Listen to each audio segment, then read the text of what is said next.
Make it plain. Make it plain. M.I.P. With Masamela Matfumo. Mark Thompson. Make it plain. Get woke.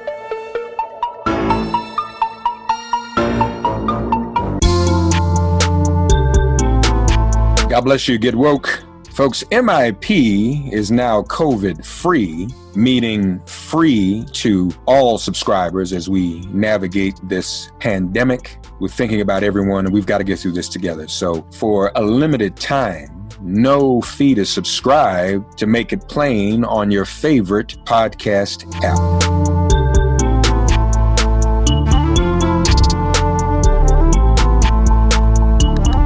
Folks, my very special guest today, especially as we talk more and more about the upcoming election, and we hear more and more about things that Russia is up to. He's very timely. He's pursuing a doctorate in international relations at the University of Oxford as a Marshall Scholar. His reporting and analysis have appeared in the New York Times, and New Yorker, Foreign Affairs. He's an associate fellow of Davenport College at Yale University, where he received his undergraduate and master's degrees in history. Here to talk about his new book, Rigged. I should say it like Trump says, Rigged, America, Russia, and 100 Years of Covert Electoral Interference. David Shimer joins us now. Well, first of all, David, am I pronouncing your name correctly? That's correct. It is Shimer. That's a good name. Glad to get it. How are you? And how are you and your loved ones in the pandemic? Hope you are healthy and safe. Yeah, no, we're all staying well, thank you, and I'm really excited to be here to be able to talk about the book. And very luckily so far, everyone's safe and healthy, and people are certainly isolated. My loved ones, as everyone should be, staying primarily in their homes. But that's the best case scenario in the world we now live in, right? Right. It most certainly is. We're glad to hear that. And the book has just blown up overnight. New York Times book review and everything. You've gotten almost too big to come on my show. So I don't think that's true. I don't think that's true at all. So, it's nice of you to say that the review it was so surprising and so exciting. So no, it was thrilling to see. Well, congratulations on that. Well, it's definitely timely. Let's begin with what's really kind of hot right now, this conversation around Russian bounties on U.S. troops. And that's not electoral interference, but does that story in any way intersect with what you've researched in terms of covert election interference? It does. And it intersects, I would say, in two ways. The first is understanding what Russia wants for the United States. And what Russia wants for the United States is to discredit the United States, to undermine the United States, to turn the United States into a weakened, corrupted version of itself. Part of that story plays out in our elections by delegitimizing our process of succession, by sowing chaos and distrust in our electorate, by choosing or seeking to choose who our leaders are. But in Afghanistan, for example, there's another facet of that strategy, because if you order hits on U.S. soldiers and America doesn't launch a response, you humiliate America on the international stage. You show that America is not able to defend the lives of its own soldiers, which is the basic function of a commander-in-chief, right? Which is to say, if someone tries to kill my people, I will then, impose costs on you in order to protect my people. And if that doesn't happen, and so far it hasn't, what you're seeing right now is a global sort of recognition of, wait, the United States can't even do that? So therefore, what can the United States do? So it's both discrediting our democracy at home and abroad. That's number one. The second thing that it has to do with is it's this ongoing dynamic between Donald Trump and Vladimir Putin that is very difficult to get to the bottom of if you're not Donald Trump or Vladimir Putin, but there is one discernible pattern across history. And what that is when a foreign actor helps to elect a leader, and that leader knows about the operation.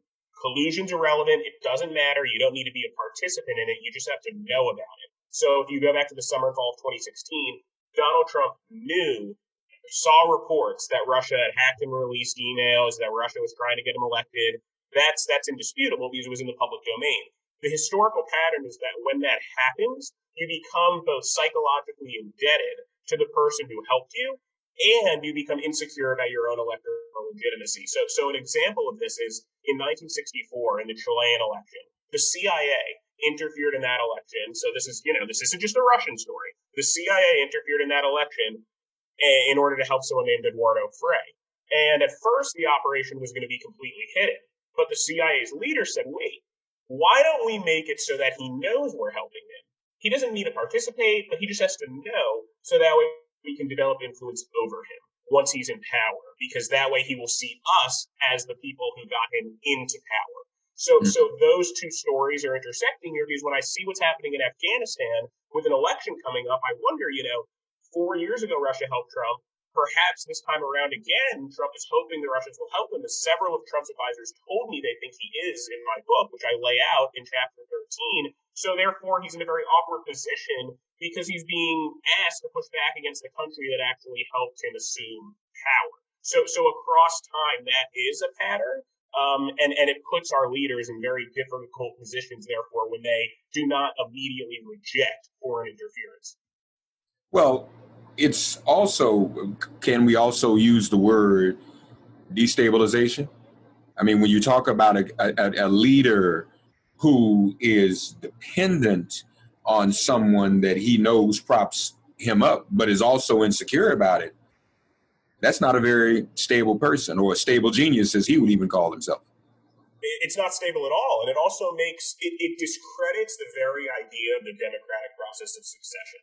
Because what the democratic process of succession is that the domestic constituency chooses their leaders, and then their leaders advance the interests of the domestic constituency. But when you have this odd dynamic between a foreign power, the leader, and insecurity and destabilization, the own people of the country are like, whose interests are you serving, and for whom are you trying to, do your work? So it creates very difficult dynamics, and I think just serves the ultimate Russian goal of discrediting, undermining, and corrupting our democracy. And so it in this case, Russia's doing it, and it works for Russia. This is working to a large extent, isn't it? The destabilization, the questionability of democracy, Trump being checkmated, can't respond. It's almost like the perfect plan. Yeah, no, I mean, things are going very well for Vladimir Putin, and it's important to remember that this isn't just an American moment. All over the world, Russian intelligence is interfering in elections to support authoritarian-minded, divisive leaders. This is a global strategy to divide our allies from each other, to discredit democracy, to get democracies to opt for exclusion over inclusion, nationalism over internationalism, because Putin believes that not only serves his interests, but shows his own people you don't actually want to live in a democracy, because if you lived in a democracy, then your life would just be filled with chaos and dysfunction like all these other countries. So this is a global story. America is at the center because Donald Trump consumes a lot of attention, and America is a very powerful country. But yeah, Vladimir Putin, I imagine, is quite happy right now. So this is historical perspective, 100 years, and I want to get into that, but I can remember a time when Russia had its tentacles as widespread as you just described. Now, I remember, I grew up during the latter part of the Cold War. I saw the United States and her allies battling with the Soviet Union. I remember Reagan. I was 13 when Reagan was elected president. But I can't remember a moment when the former Soviet Union was able to do what you just described and literally play the destabilization game all over the world. Am I wrong about that? Isn't this somewhat unprecedented for them to be running these operations at least somewhat successfully in as many spaces as they are? So I would say the part that is perhaps unprecedented is the last part you said, successfully, but taking that word out of it, it's not unprecedented at all. Between 1919 and 1943, Vladimir Lenin and then Joseph Stalin were targeting the the elections of democracies all over the world, as I detail, with an organization known as the Communist International, in order to advance communism by funding political parties, by spreading propaganda.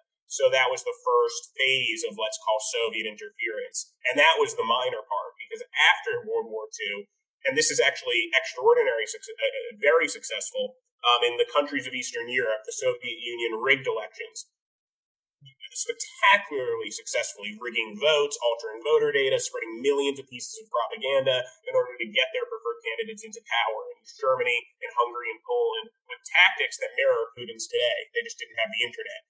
Then after that, the CIA, by the way, gets in the game at this point in 1948, starts interfering in elections to push back against the Soviet Union. And at that point, the CIA and the KGB start interfering in elections all over the world during the Cold War. And the Soviet Union in the 1980s was funding 100 political parties at once across 80 countries. So there is a wide reach of Soviet money, of Soviet influence. I had the chance to interview for my book. I ended up interviewing about 130 people, including 8 former CIA directors and a former KGB general. And I spent about half a day with that KGB general, and he told me we were targeting elections all over the world to advance communism, and we were targeting U.S. elections to undermine the United States. What's changed today is the two things. One, Vladimir Putin has abandoned ideology as a constraint. So the reason the KGB, Lenin, and Stalin and their fellow travelers experienced limited success, in my analysis, is because they only supported communists or leftist candidates. And if the people didn't want to elect communists, then you weren't going to have success.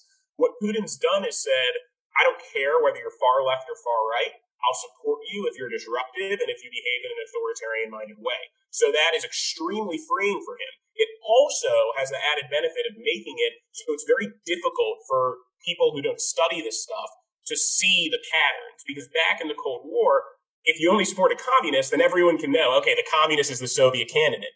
But it's not instinctively obvious to people why someone like, Marine Le Pen or Donald Trump or, the Leave campaign in the United Kingdom, why that would be the equivalent of the Soviet Union's communist candidate, right? It's much more difficult to connect. And the second thing, of course, that's changed is the internet, which has exposed our democracy, which has exposed every democracy, and which has made it much easier for Russia to reach millions and millions of people at much lower cost and with much shorter planning periods. So for those two reasons, what Putin's been able to achieve is grander in scale, but I would not say, I mean, it's a historical reality that for the last 100 years, Moscow's been trying to interfere in democratic elections all over the world. You mentioned the United States, too, that the United States is guilty of that. Is that a good thing, David? Or should we look at this as just give and take, fair game? This is just what the playing field is. The United States meddles in elections, Putin meddles in them, and of course we're all up in arms about 2016 and bracing for 2020, and we'll get into that. But based upon what you shared and what we know about that history, should we be so up in arms? Is this just all's fair in electoral rigging?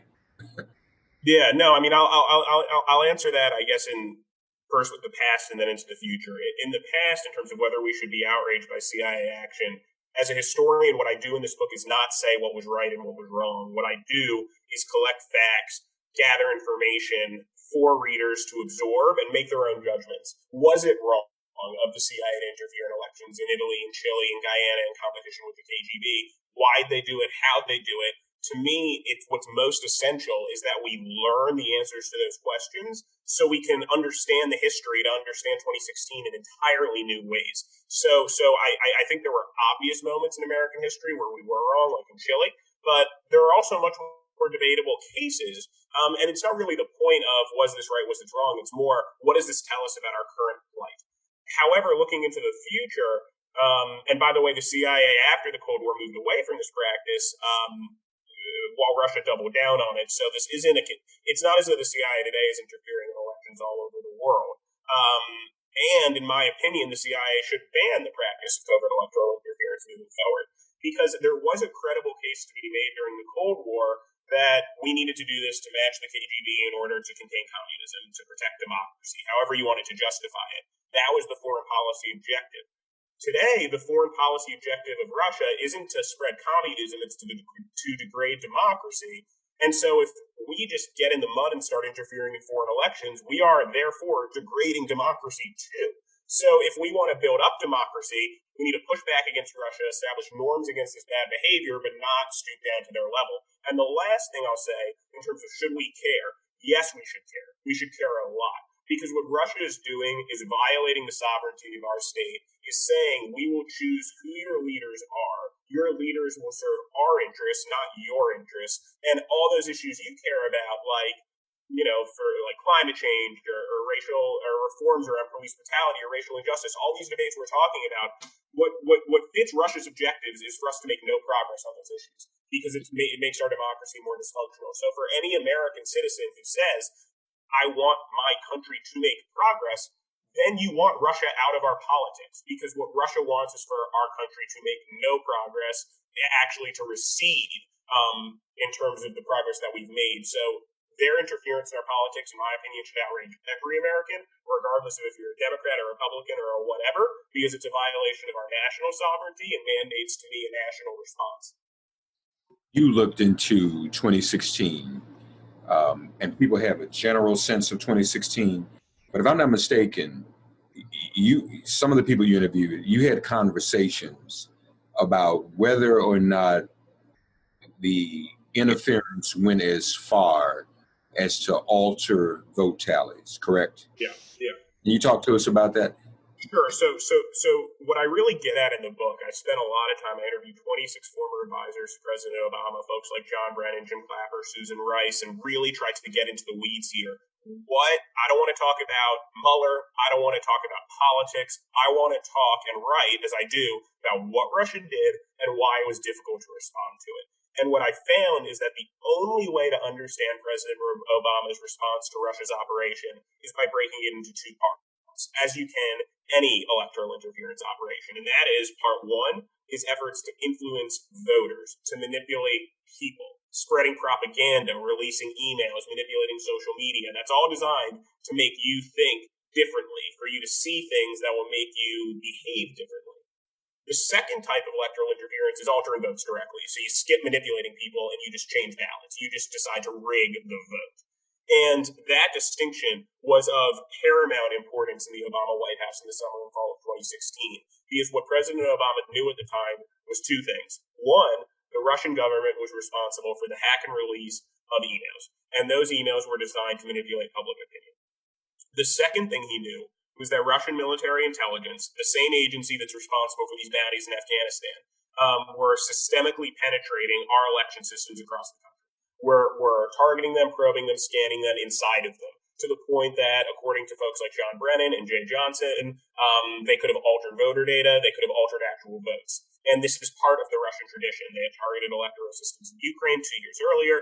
They had manipulated votes again across Eastern Europe in the post-war period. So what happened in the White House was a calculation was made, which was we cannot retaliate against Russia before Election Day for its interference with the emails, etc., because if we do that, we might provoke Russia into altering the vote itself.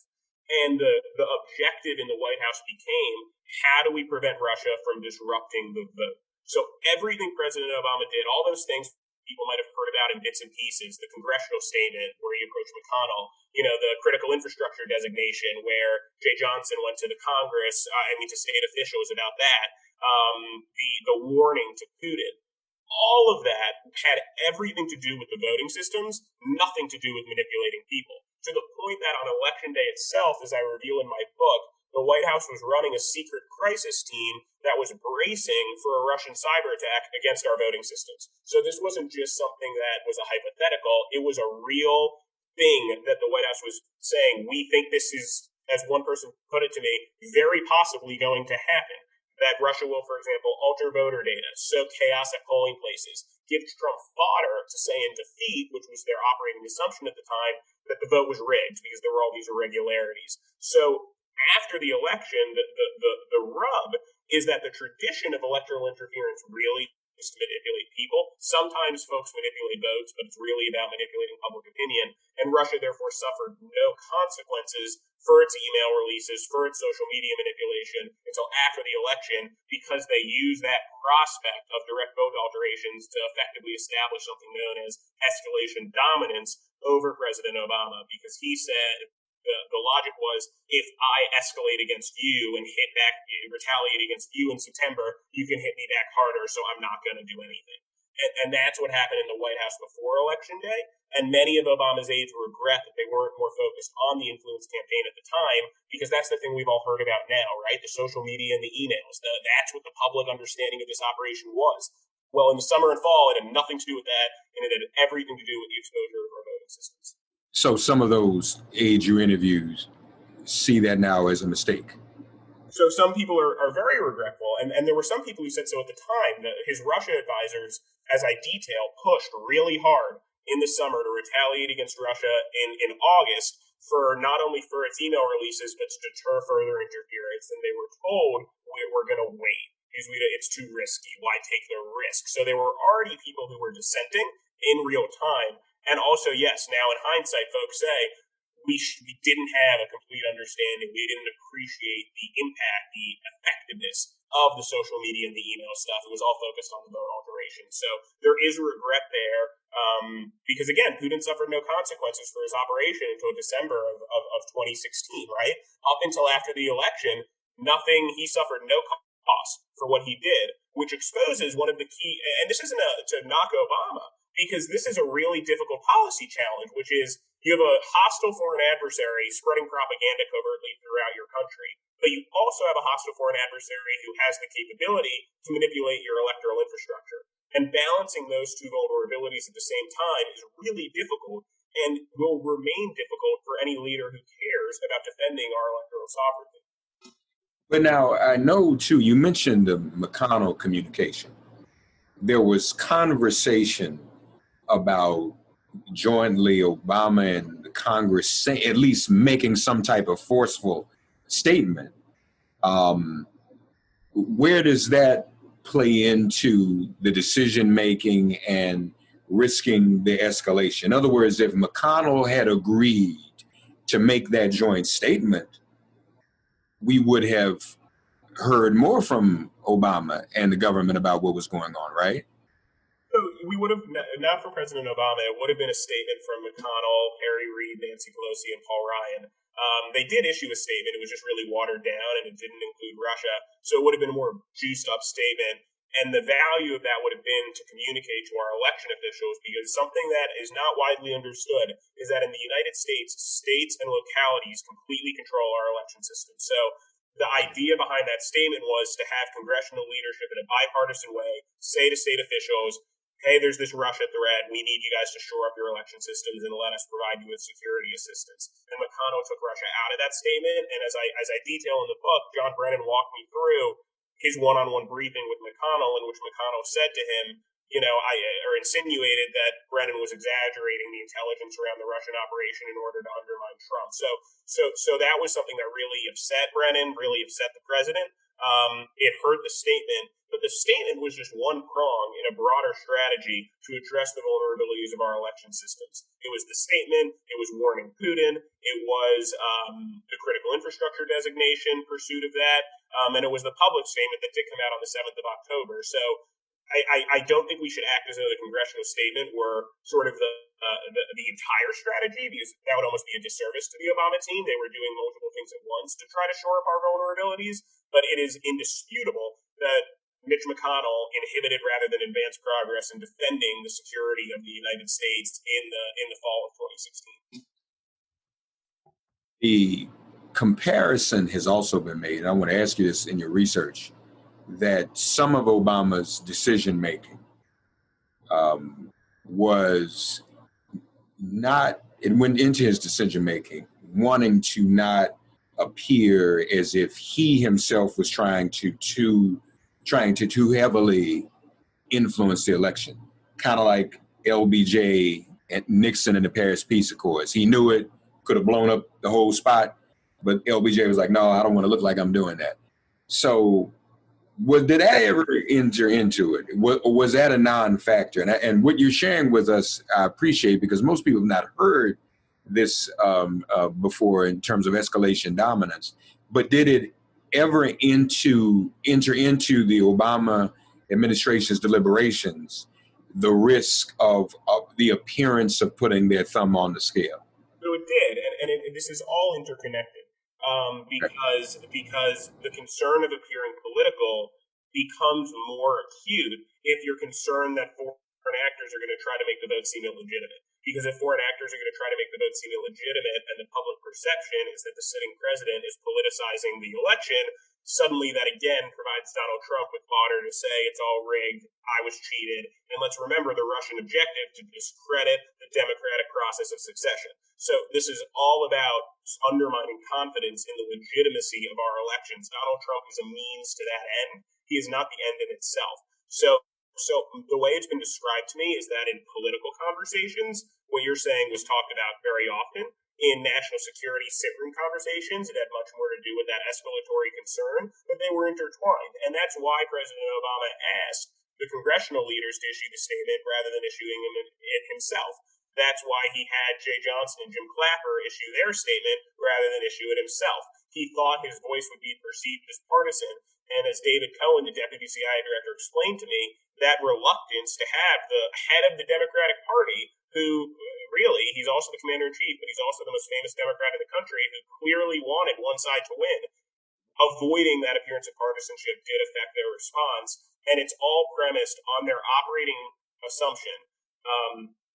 As one official put it to me, the working hypothesis was that Hillary Clinton would win, that Donald Trump would shout that the election was rigged and would try to incite violence. There were riot teams ready. The United States government was preparing for riots, was preparing for violence on Election Day. It's something else that I talk about in the book.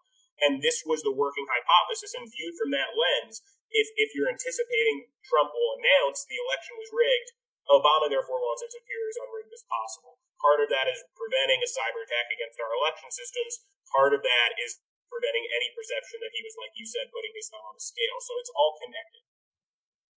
Wow, it's very complicated, as a matter of fact. So, 2020. Yeah. I mean, what you're sharing is not comforting. Now we actually have an occupant in the White House who was a part of something rigged, got in there through something rigged.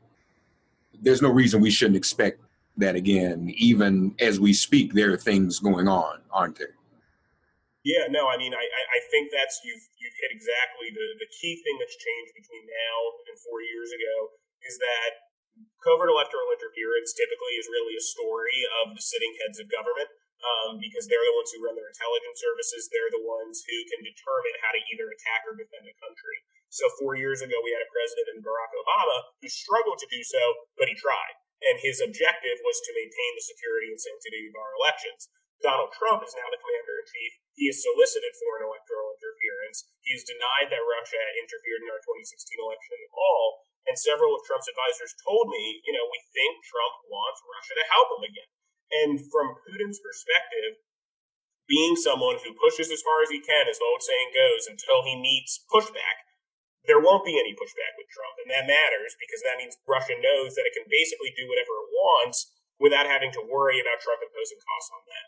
And in terms of what we should be watching out for, it's two things. It's those two tracks. The first is Russian efforts to manipulate the voters. Last time was social media and hacked emails. We'll see what it is this time. These tactics have been evolving for a century.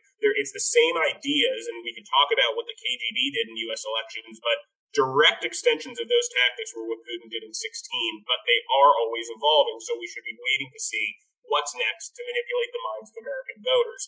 The second thing to watch out for is whether Russia will escalate its operation toward disrupting the vote.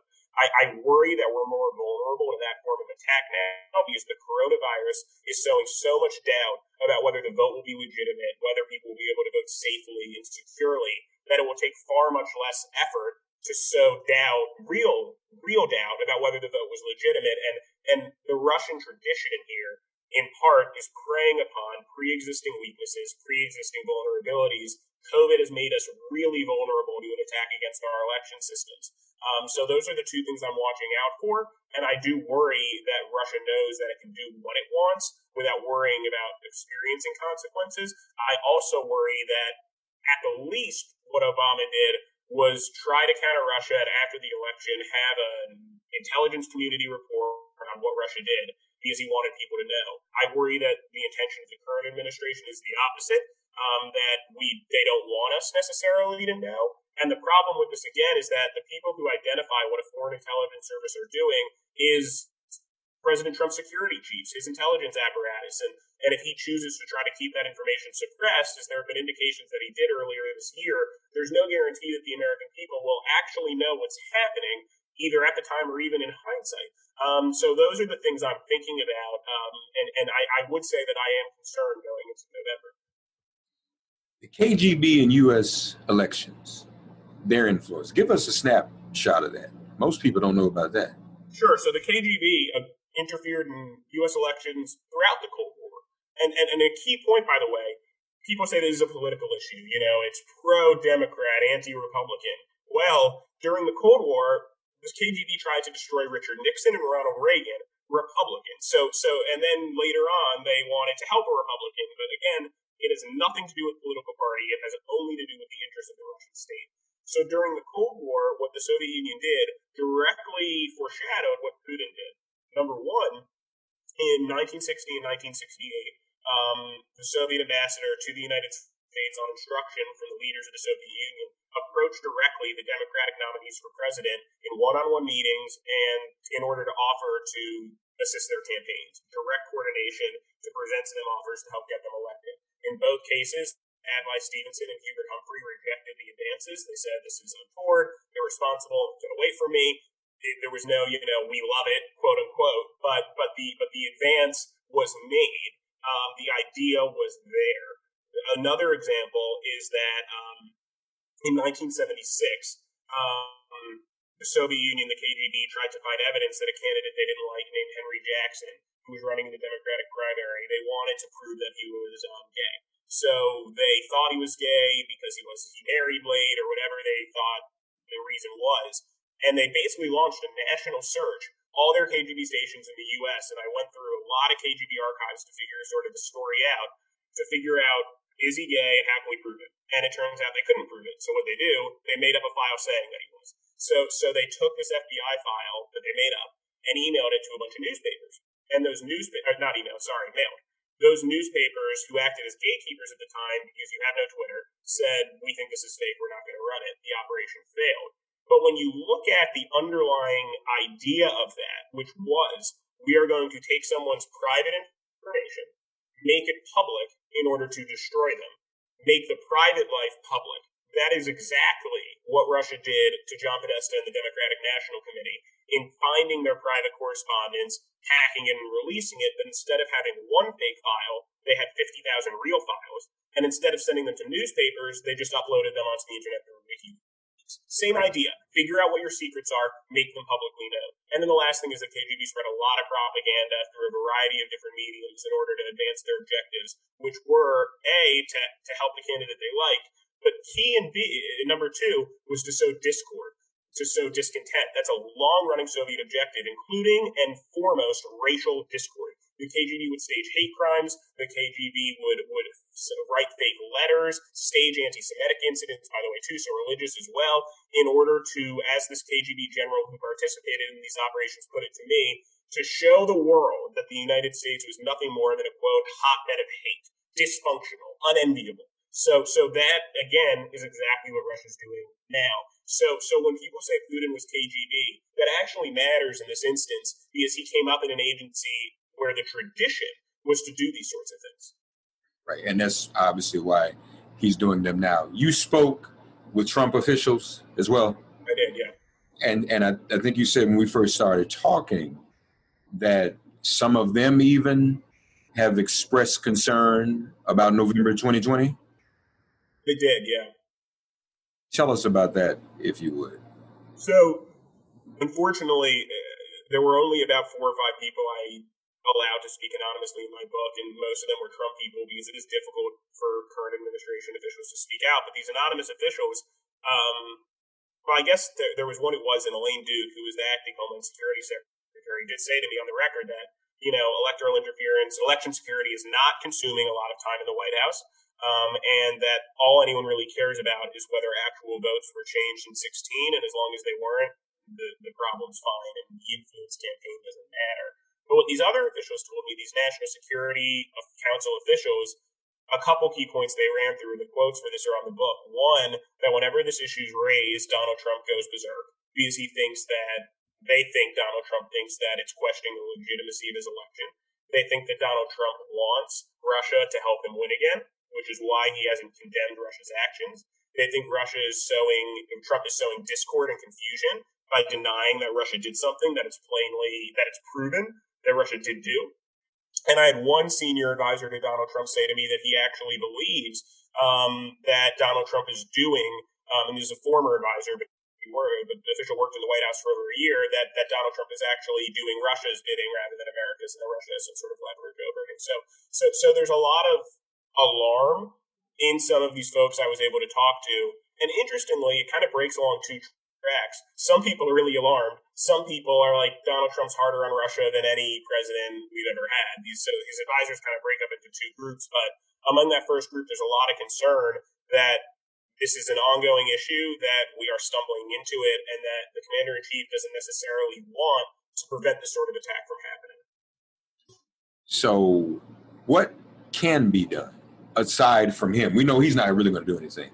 But what can anyone do? Or we just have to be sitting ducks, David? When you say pre-November or after? Yeah. Pre-November. To prepare. To prepare. Yeah, no, I mean, I would say, fortunately, this isn't just a presidential prerogative. It would be really great if there were presidential leadership here. But I think we can all conclude at this point that Donald Trump is not someone who is going to launch a coordinated policy response to the threat of election interference. So taking that aside, what we can do is break this up into chunks. In the social media chunk, you can have social media companies prioritizing this issue, hunting for foreign networks, being transparent when they find those networks. We could have Congress regulating social media, which they have yet to do at all after 2016, which I find astounding. You can also have citizens using social media be more questioning of the veracity of the information that they're seeing.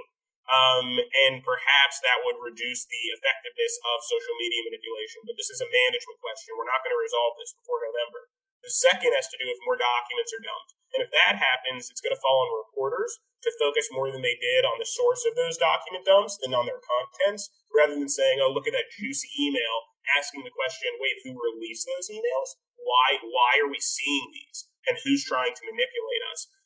And we don't have to fall for this stuff. In France, in 2017, Russian intelligence, through a third party, hacked and released the emails of Emmanuel Macron and his campaign. Same story. But France barely registered the email release, in part because its citizens and its politicians and its journalists didn't want to be played like those Americans were a few months earlier. So we can try to be a bit more discerning about maintaining our own independence as a country. And that would get me to the last thing we could do, which is probably the most important, which is our citizens just need to care. Because if people don't care, if Americans don't care that their elections are being manipulated, that they're being manipulated, that people are trying to play them, then this fight really is lost. Because even if Donald Trump cared about it, because as history shows us, you can never stop these operations. You can just seek to deter them. You can manage them, but they always are happening. And what citizens need to decide, I'm offended by this, I want to push back against this. If emails are dumped, I'm going to look at this critically rather than just absorb the content because I think it's funny. And if we get there, and I think there's some things we can do to get there, like reducing polarization, not making this a political issue, like reviving local media, like improving our education system so that it educates citizens on both the merits of democracy as well as the importance of being a discerning user of digital news mediums. But before we get there where our population is more engaged, I worry that it's just open season to manipulate our electorate in service of the interests of foreign actors. And as you described what Trump may have been prepared to do in 2016 if he had lost, prepared to suggest that it was rigged. I mean, it seems like we're being set up for the same thing already. Polls say Joe Biden is ahead. It seems as if no matter what, he has a play if he loses. I had some military officials on the show not too long ago, and I asked them, what happens if he loses and he doesn't want to leave? Or what happens if he tries to cancel the election? It seems to me, David, that all of that in this chaos, anti-democratic destabilization operation, all of that is on the table. Yeah, no, and I agree. And the thing that's really interesting about this is a new moment for America. It's not a new moment in history. Many countries have had this experience where you have a leader with undemocratic instincts who's in power and an election's approaching, and the question emerges of whether they will seek to incite violence or whether they will seek to do undemocratic things to maintain power. That many of those episodes are detailed in my book. They often involve cases of election interference, and people were bracing for violence following the result because the undemocratic leader wouldn't want to leave power, and that could either lead to mass demonstrations, or if the margin were wide enough, the leader would sort of back down and say, okay, I really lost here. But this is a new moment for America, because there's never been a moment where people wondered, will one of the two candidates, I mean, I guess this happened in 2016, but he wasn't president, will the president accept the outcome of the election and let it proceed as it does? It's not as though when George H.W. Bush lost to Bill Clinton, anyone was wondering whether H.W. Bush was going to call out his supporters into the streets. But there is, again, globally, this is so ununique and unexceptional. In American history, it's extraordinarily exceptional, which is part of why, again, to me, the history that I lay out in my pages is so essential to read, because to understand our current moment, you really do have to step outside of just America and look at how both Russian and American intelligence have targeted elections all over the world in order to see how this kind of stuff can play out. Because if Italy or Chile was the battleground in the 20th century, America's the battleground now. And we need to adjust our minds to accept that because it's just the reality we now live in. Strongly encourage you all to check out David Shimer's book, Rigged: America, Russia, and 100 Years of Covert Electoral Interference.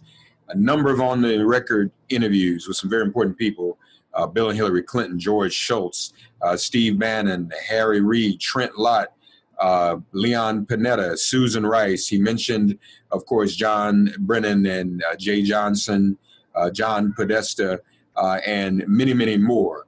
So very important work. And a lot of information that heretofore we've not known. So we strongly encourage you all to check it out. Once again, Rigged: America, Russia, and 100 Years of Covert Electoral Interference by my guest, David Shimer. Again, David, congratulations on the book, man. And we'll use this to keep us informed. Are you planning on doing any more writing or following up leading up to November? Yeah, definitely. We've been publishing articles, and I'm definitely going to start writing op-eds for sure. So thank you so much, by the way, for having me. It's been such a great discussion. Yeah, and I appreciate the discussion as well. And keep us posted about your ongoing research and writing, because this is very important. We want people to be informed. David Shimer, ladies and gentlemen. Thank you, David. Thank you very much. God, you are our refuge. Send our ancestors to guard our doors. Cast out this virus from our communities and our bodies. Heal, bless, and protect everyone listening and their loved ones. Thank you for listening to Make It Plain and Get Woke. Remember to listen, like, and subscribe on Apple Podcasts, Spotify, and wherever you get your podcasts. If all minds are clear, it has been made plain.